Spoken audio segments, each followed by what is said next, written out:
Watch this video and see where Poppy Harlow puts a question. Does she ask what evidence there is, or is it true?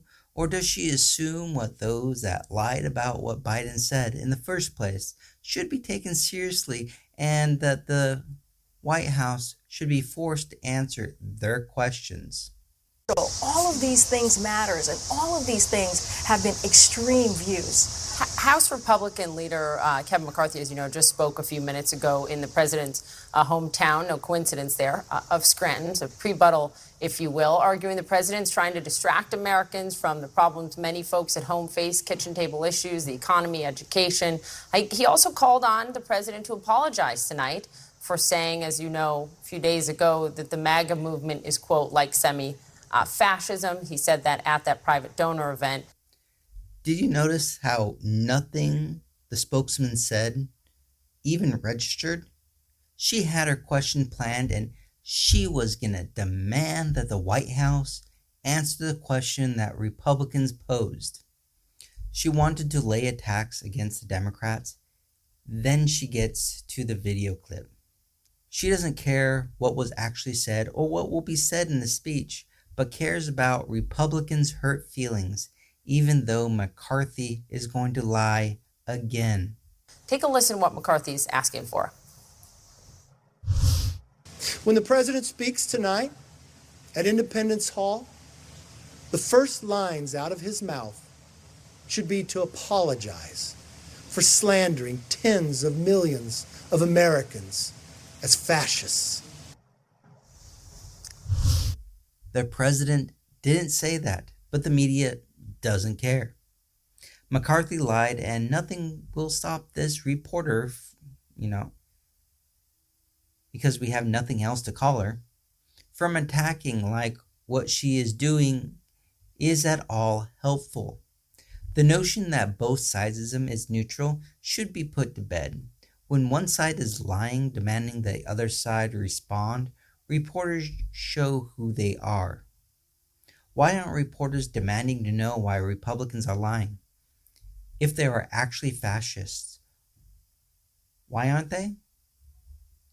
Because doing that would be neutral. Doing that would crush the Republican Party and ruin their very easy lives of just repeating what each side says. The president called some members of the Republican Party semi-fascists. So why would he call you that? What evidence do you have that you're not fascists? But no, it has to be an attack against the Democratic Party. Will the president apologize? You know, I'll say this, Poppy. I will let the actions of Kevin McCarthy for over the past 2 years just speak for itself. There was a moment on January 6th or around January 6th where Kevin McCarthy spoke very forcefully about what happened on that day, about what that attack meant for our nation. But you may have missed it if you blinked an eye, because sadly, right after that, soon after that, he aligned with the most extreme part of his party.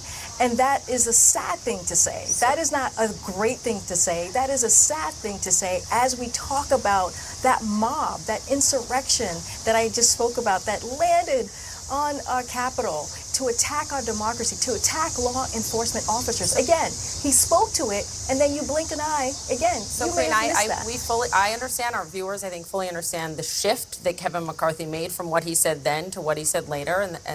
But I asked you about the president and what the president will say tonight. So I'm going to take it as a no, the president will not apologize. But you... Does her viewers know? It is astounding as Republicans lie and reporters turn it into a question. When Democrats refuse to follow along with their idiocy, they get all huffy. How dare the Democrats not respond to what Republicans say? You're supposed to follow along and only do what we want you to. The media is Republicans' attack dogs. How dare Democrats even question Republicans' lies and push back on reporters as they are trying to govern?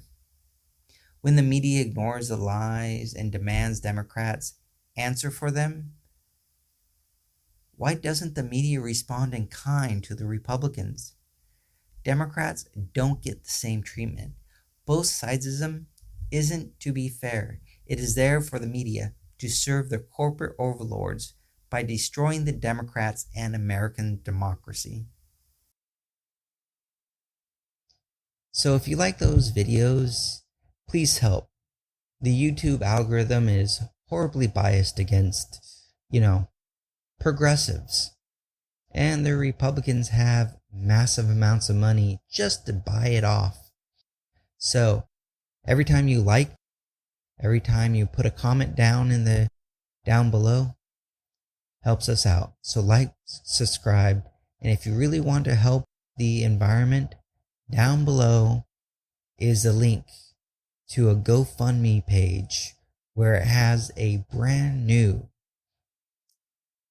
power generation that is 0% carbon emission and one of the cheapest productions of electricity the world has ever had. So go down, help us out.